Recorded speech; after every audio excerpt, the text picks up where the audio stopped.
If you ever feel like there was an image that didn't necessarily describe how your mental health issues may be, The Scream by Edvard Munch is an image that really does help kind of achieve that.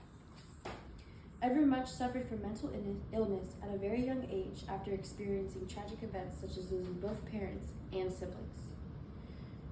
Due to his mental illness, he had been placed into a psychiatric hospital, which is where he kind of was able to figure out what exactly it was that was wrong with him.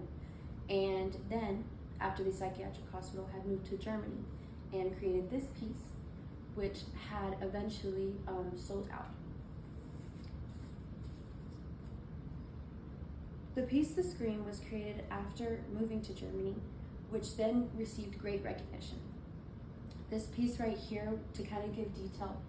So, between the contrast of this image, what it does is it kind of explains the highs and lows of anxiety and depression.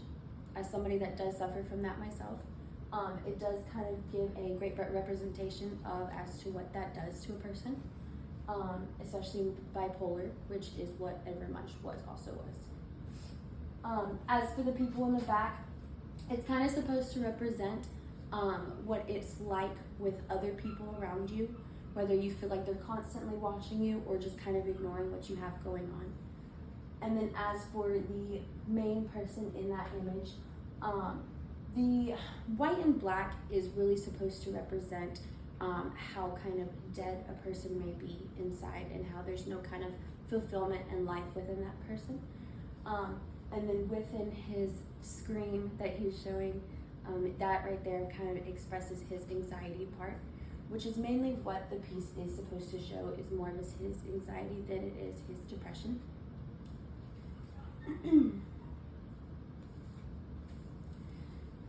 As for this piece, I feel as if I am kind of a good fit to explain what exactly it is, because again, like myself, I do suffer a lot from anxiety and depression since I was a child, such as Edvard Munch. And I feel like there's never really a way for people to be able to explain what that feeling is like and to be able to express that to other people. And so Edvard Munch had kind of was able to do that for other people around the world. And not to mention, this piece had actually been bought by a personal profit owner, I believe. And what that person did, they were able to turn that image around and kind of even adjust the contrast within the image. So sometimes they kind of showed it as a black and white, and then as well as more colorful image.